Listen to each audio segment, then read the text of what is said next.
To it. Roy, you're welcome. Thanks, sir. Stockdale being out in front of everybody, it means he's starting, right? Yeah. No, all indications are that he's starting. Got a decent steer on the team last night, and it's pretty similar to what's going to happen. What happened in November. Pretty similar, along similar lines to the Argentina game in particular, with Earls coming back into the team, Henshaw coming back into the team.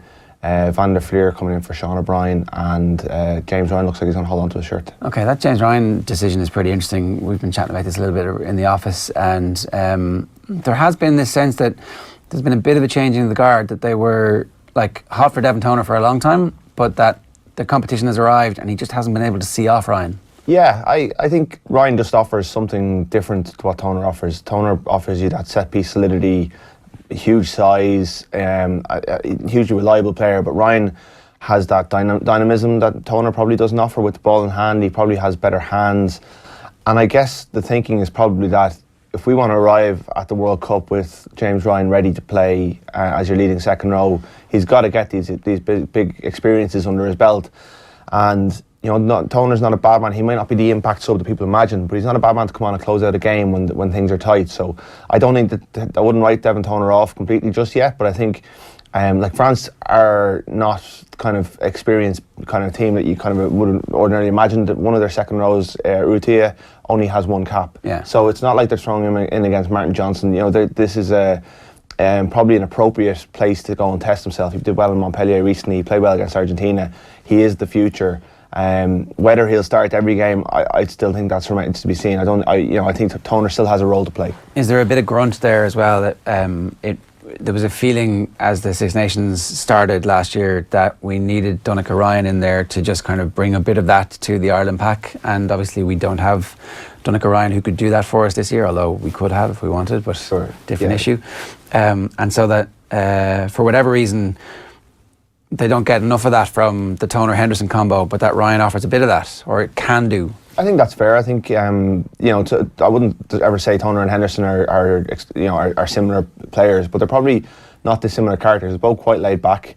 Wouldn't be, I don't think, the loudest players around. Although I think Toner has assumed a bit of a leadership role over the years. But I think one of the key points is that Henderson has learned the line-out calls and is now a caller, whereas he wasn't a caller in the past. So Henderson has kind of assumed that responsibility, which means they have a flexibility to go beyond Toner. And yeah, I think I've only spoken to Ryan once, and he's not the most effusive character. I think behind the scenes he's seen as a bit of a driver of a future driver of standards. I think there's a bang of Paul O'Connor off James Ryan. Yeah. And I think when there's a player that good, it doesn't matter that he's 21. They need to get him in and get big games under his belt. It helps that the rest of the pack is pretty much close to fully fit as well, doesn't it? Because certainly we were having this debate last week, and I thought Toner should be in there for the exact reasons you stated there, that just the predictability almost in the line out, that you go to Paris, you come away with the win, obviously no bonus points available in the Six Nations, get the job done, and Toner kind of brings that. But if you're going to make one slight risk in the pack, James Ryan is the obvious candidate for that, isn't he? Yeah, I think they've learned, I think, from 2 years ago when they threw they probably had very little choice, but they threw Tadhg Furlong in for the last 20 minutes, and it was just before he just wasn't quite ready, and they ended up losing the game on a scrum. So I think they're almost thinking, get this guy in from the start, and we can bring experience off the bench as well. So yeah, he's surrounded by he's got a really good front row in front of him. He's got, I know Sean O'Brien is not there, but Josh Van der Fleer is hardly going to weaken things. And Peter Manny's an excellent line-out operator who can take the pressure off James Ryan in that department. So I wouldn't have a huge fear about James Ryan going over there. To be honest, a lot of these 21-year-olds that we're seeing now, I wouldn't have a huge amount of fear throwing them in anywhere the way they're playing for Leinster. So it's I suppose it's a slight risk, and Joe has been accused in the past of being a conservative coach. People will probably still be unhappy that certain other young players aren't in, but I think it's a progressive step, and I think it'll benefit Ireland in the long term, and I don't think it detracts from their ability to win the game. Talk to us about how Stockdale ended up getting to the point where he's not undroppable, but he's like he early in the week it looks like he was guaranteed his place, that the back three was very firm in Joe Schmidt's mind, that it's going to be Earls, Kearney and him. Yeah, I think he benefits from being like 6 months to a year older than Jordan Larmour, because if you take the Joe Schmidt mantra that Simon Zebo had a bad game in Paris and misses out, then Jacob Stockdale had an absolute nightmare in the RDS a couple of weeks ago because of Larmour, and Fergus McFadden tore him apart. So He's banked what he's done is he's banked experiences in June and in November, and if you look at, say, the scrum half battle for who's going to back Conor Murray up, Kieran Marmion has huge credit in the bank because of the way he coped last year in the circumstances that he coped in.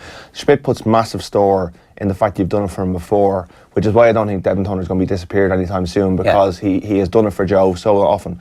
So I think Stockdale, to produce what he produced in November, he knows the role, whereas Larmour is just coming into camp officially for the first time. And you know, Earls gives you that experience. He's in an experienced back three, so you probably wouldn't throw 20-year-olds over in Paris. Yeah. But he's surrounded by experienced players, and he gives you so much in terms of attack, and he's got the size. You know, he's like Tommy Poe 2.0, isn't he? Like he gives you all of the things that Joe looks for in a winger. So I think they'll have huge comfort in putting him out there. And of course, I just said there a moment ago that there's no bonus points in the Six Nations, but of course they come in this year, as I was just being corrected in my ear. So that back three, in terms of the explosivity, in terms of what they'll bring, like Larmour, I think we were thinking a couple of weeks ago, he has to be thrown in there. Do you feel that it's just a matter of time, that kind of that initial explosion of Jordan Larmour mania has just kind of subsided a little bit in the last couple of weeks, and there's kind of a more calculated view of where people are at now? Well, if you think about it, over December when he was tearing things up, people were saying, he won't throw him in for the Six Nations squad at all. You know, that they kind of, the natural reaction is to think that Joe won't go in any way, kind of with a big selection like that. So the fact that he got into the Six Nations indicates, I think he will play, but I never thought he'd start in Paris. I thought he might get a bench spot, but I think Andrew Conway, if he's fit, will get in ahead of him. But I think against Italy on Saturday week, I think we'll see Jordan Larmour at least on the bench. I don't think he can hold off that sort of form and that sort of explosiveness. But, you know, Schmidt has huge trust in Rob Kearney, and I don't think that Rob Kearney's going anywhere anytime soon. You can see Devin Toner be moved off in the sunset a little bit. I don't see Rob being jettisoned just yet because of what he gives them defensively, and just that leadership that Joe treasures so much, that people probably don't rate as highly as the explosive things that Larmour does, for understandable reasons. I think in terms of tries, I think we have a very solid centre partnership. You know, Ringrose probably would have given us a more thrust in midfield, but Keith Earls is in absolutely sensational form. And Stockdale, you know, has scored every time he's played for Ireland. So yeah, I think there's tries there to be gotten. I think a lot of them will come through the pack. I think that the pack is designed to beat teams up and get over the line as well. Is Cian Healy the loose head now? Is that debate done? No, I think that's going to be one of those situations where by the World Cup, if they're both fit, they'll play. I think there's 3 pool games in 10 days. So I think it'll be I think Healy's probably edged ahead of Jack McGrath. If it comes to it's a final, the last day of the season. But I wouldn't be surprised to see Jack McGrath in the number 1 jersey rotating. They're such a high quality. They're so reliable. I don't think that you could say that from now on one is going to be ahead of the other. It'll be form, and it's a really good position to be in. I wonder, like, if obviously you want to start, but you know that you're coming off after 55-60 minutes. Like, do you want to be on the field for the end when the game is there in the melting pot, or do you want to be the one who tires out the opposition only to? Well, I think when you're a prop in particular, and when you're keen, like Jack McGrath's going to come on after 45 minutes. Yeah. It's not even. You're getting a good 35 minutes out there, so it's not one of those where you're going to be really good at, because you are going to play a massive role. It's not the same as starting. Remember Kevin McMenamin talking about being in the parade. It's the same thing. You want to be out there from the start. I think for the anthems and all, I know the subs are out there, but it's not quite the same. But I think if you are a front row sub, if you're going to come on for over half an hour, it's not quite the same disappointment. What about the subs then? So you mentioned Conway is more than likely going to get in. Who else at this point? Because that's where the competition is at its most fierce. The subs are always the hardest ones to get a handle on, but it looks like Sean Cronin might get the nod on Rob Herring, which I think is a slight surprise, even though he's in great form. I just thought the fact that Schmidt didn't pick him at all for November, he's been in brilliant form, and I like Sean Cronin come off the bench. I think he's one of the best bench options in the world. Thought I was disappointed he didn't make it last time. John Ryan looks like he's going to get the nod against Andrew Porter, which probably just that bit of experience coming off the bench, maybe the furlong experience 2 years ago. Toner's there. Levy will be covering the back row as far as I'm aware. Marmion, Joey Carberry looks like he's going to get the nod over Keatley, which is interesting. If Johnny goes down after 5-10 minutes, it's big pressure on Joey Carberry, who has only played 20 minutes of fullback since that Fiji game in November. So who is the kicker if that happens? Joey. I think, unless Conor Murray has been. I know Conor has been taking the long shots in Munster.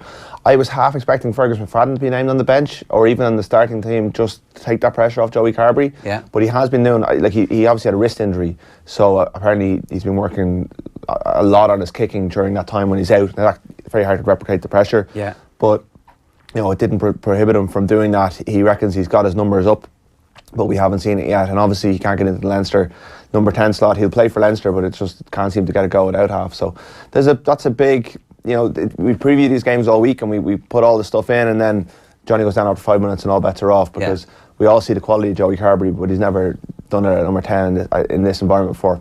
I've huge confidence in him as a guy who can run a game.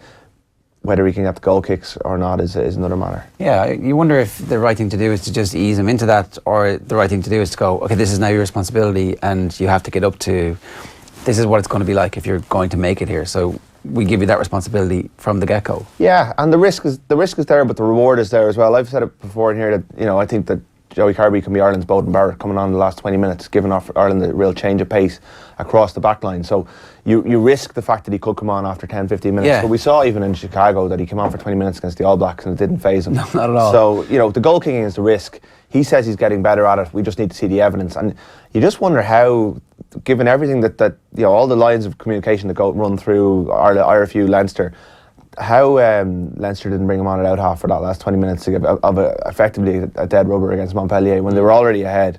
I'll never know, because Ireland needed him to play at number 10 for 20 minutes, but he came on for Rob Kearney, and Ireland probably needed Rob Kearney to get 80 minutes as well, unless he carried a knock. It was a very strange decision. Could he also come on as a centre? Is that a possibility? Is that one of the reasons? That's why he's there, obviously, to back up Sexton, but that. Yeah, I would say it's probably more likely to come on the back three and either Stockdale or Earls would go in, just thinking on top of the head. Okay. But the idea of him as 12, I laughed it off a while ago, and then I sat beside him in an interview, and he's actually much bigger than I gave him credit for. He's well able to handle himself. Yeah. And he's filling himself. He's filling out. So I don't think it's that. I don't think the idea of him playing alongside Sexton is that far-fetched. The only thing is that Joe doesn't use a 12 in that manner, or hasn't done. Now, there's always time for, he's always open to change. That's the thing, like even Warren Gatland realised one day, oh look, I've got these two guys, they're really good, I should put them in the team together and see what happens. Yeah. Shit, they're really good. Yeah. And with Carberry, completely changed his style on the back of that. Carberry just makes a compelling case for himself every time he plays the game. So, yeah, I think they need to be open to that sort of thing. But if you look through Gordon Darcy up to Henshaw, now Bundy, Aki, and I was just watching the Argentina game back last night, doing a bit of research, everything goes through Bundy Aki at 12. Right. He sets up, those starter plays are never off the line out or the scrum, very rarely. It's usually send Bundy up the middle, get a bit of gain line, and then you do your pre-planned play. Now, Joey's not going to give you that. If it's a waste of Joey Carberry's talents to give you that. Yeah. But with 20 minutes to go, if you want to change the way you're playing, you want to get much more width in your game, you're going to get a passing threat, why not? He also gives you that from fullback. He can come into the back line and do it. Could you send one of your back row to be that starter, so get somebody to carry the ball or get somebody else to change into that 12? And you've Robbie Henshaw at 13 who's more than capable of doing it as well. It's just a change of the roles. Joe Schmidt's an adaptable coach. I don't see any reason why he wouldn't change. Like he has tweaked. He's developed Ireland's game plan over the course of his time in charge. He sometimes gets a bum deal or a raw deal from us as a kind of conservative guy. He's not. He might be conservative selector sometimes, but I think he will be open. Like he wants to get his best players on the pitch, and it's not far off saying that Joey Carberry is one of his best players. Yeah, I think he's got less conservative. Is that fair to say? Like as the years have gone by, I don't know, before the Zebo move to France was announced, I felt that he was warming up to Zebo a little bit more. Yeah. And that suggests maybe a little bit less conservatism. I think Zebo earned his trust. I think you're right. I think that the 2 seasons after the World Cup, when he lost a lot of players and had to pitch kind of Josh van der Fleer in the Six Nations games, and these guys hit the ground running, Ultan Delan over in Twickenham that time, and maybe he just said, well, hang on, maybe these guys can cope. These players are I don't know, better than I gave them credit for, or maybe I need to make them cope. Maybe I need to throw them in a bit more. Yeah, and he was post Argentina, everything changed. Post Argentina, everything, and he needed depth. And also, Ireland had a lot of injuries in that 12-month period, so he had to pitch them in. And he went to South Africa without Johnny Sexton and with an very understrength team, and should have won the series. With a very much a rejig team, an unrecognisable Ireland team really from the World Cup before. So a bit like Leo Cullen in that game in Bath when he pitched in those 5 youngsters and they all did really well. perhaps he said after that, well, maybe I should trust these players a bit more. And he knows that if he loses his 5 frontliners between the quarterfinals, the group stages and a quarterfinal against Raji Rasmus's Springboks in 2019, he needs to know that those players are ready. Yeah, and hopefully he will after this. Okay, in terms of the style of play, how do you expect us to attack this game, given that the ghost of last season's Six Nations must be like Easterby's like, oh, we don't need to be reminded about it, and no doubt they have spoken about the start against Scotland last year, which screwed their season basically. Absolutely, that first 25 minutes is just like, you can't win the Six Nations from 3 tries down in your opening game. Yeah, they say they haven't talked about it, which is the sure sign that they've had a massive meeting about it. And the message is obviously that they've moved on from it, but they're also targeting a fast start. I just had a quick look at the forecast. It's not very good. It could resemble 2 years ago, which was a pretty ugly game. 10-9 to them, that game. The one where they got the try last play for made Ireland off the back of a scrum, having Ireland controlled it for 40 minutes and then just lost. They brought in a lot. Their bench just didn't make the desired impact, and France just took control through the scrum. Yeah. And we had that series of scrums on the Irish line, and eventually Maxime Maydar got over outside Robbie Henshaw for a long collapse in the scrum. So I think that if you look at across the two teams, Ireland have far more experience. I think the game management from Ireland will be key. I don't know if they will approach it in the same way as November in terms of just keeping the ball. You'd love to see it, because just watching that first 20 minutes against Argentina, they were so good. Yeah. In terms of they just going wide early. We saw Munster doing it in Paris a couple weeks ago when they attacked wide and kept the ball. The French team, Racing in that game, just weren't able to handle them. I think we'll see massive pressure put on Jalabert, the 19-year-old 10 who's making his debut. He could not put pressure on him, even like you've seen Johnny do it to George Ford. I think Johnny Sexton will almost try and just be the alpha in that situation. France are going to be disjointed. Brunel is a structured coach who puts a lot of faith in his assistants, but they've only had 10, 12 days with their players. Yeah. So you've got to undermine that. You've got to ask questions of them. But whether the weather might negate Ireland's wanting to kind of keep the ball through long phases, because if it is lashing rain in Paris, they might just put it up and put pressure on Bakatawa in particular, who great going forward. That great thing about the great cliche about Fijian wingers. The great going forward, but if you put a high ball up, is you got to be able to deal with it. Yeah, like you mentioned disjointed there, but I wonder would their plan would it be to use that disjointed nature to just throw the ball around, and suddenly the bad conditions are going to play right into Ireland's favour? It could do. I think Brunel will probably more be reinforcing keep it tight. They have big, massive ball carriers who can just truck it up, win the collisions, and if it's on, throw the offload. I mean, the French players are always more likely than not to throw the offload, but Brunel's teams are slightly more conservative. Whether he's got that message through yet, I'm not sure. But I think you're right. I think Andy Farrell's defence is made to cause mistakes. So if Ireland rush up and force players to throw offloads they don't need to throw, if it's their second nature, well then they'll be scrambling around. Josh van der Veer, these players will be scrambling on the back trying to pick up on that and get through for even to score tries off the fence. So yeah, I think they could be. He'll try and tighten them up, but maybe 2 years under Green Oves and that kind of loose offloading game that's inherent. That's been drilled into them. It's going to take Brunel a while. To get to where he wants. And Jalabert is known as, he's got a decent boot, but he's known as a running fly half. Conditions might not suit that. So there's a lot of good individuals in that French team. We just don't know what they're going to be like as a collective.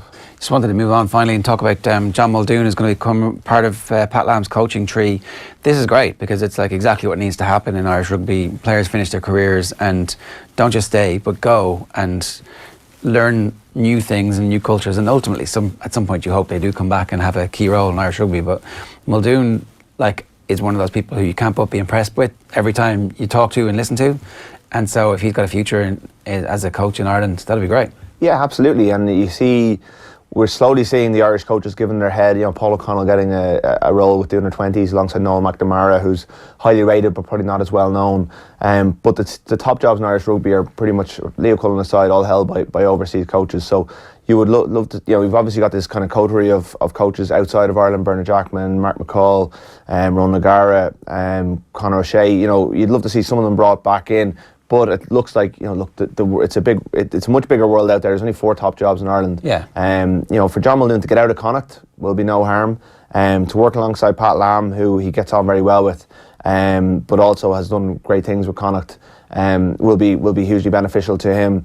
And yeah, to build his career and stay within professional rugby, and ultimately you'd hope come back to Connacht and you know, having learned how to be a forwards coach elsewhere, that's got to be beneficial to him. One last point, we were talking earlier on, Owen, as the week has gone on, has got more concerned about the mercurial possibility of a French 19-year-old ripping us apart. Yeah. But I think this is the time for us to go and kill them. Like, we have them under the thumb, crush them.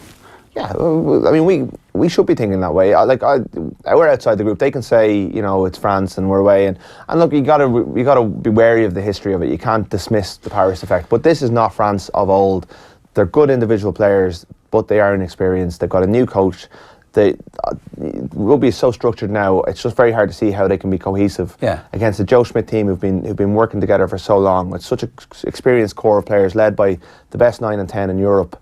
And close on the world. Who are both fit at the same time. They're both fit at the same time. Ireland are the fittest team.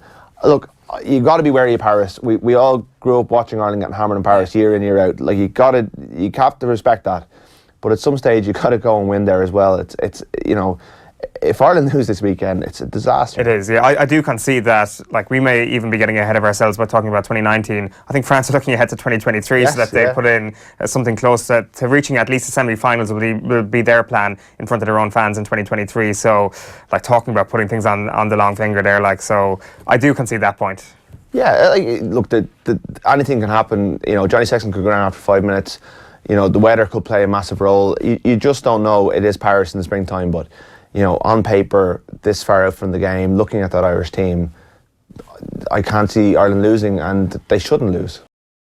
Hey, hope you enjoyed that latest offering from Off the Ball. If you want to subscribe, and you should, check out just up here. All our latest stuff is just down here. Generally, knock yourself out.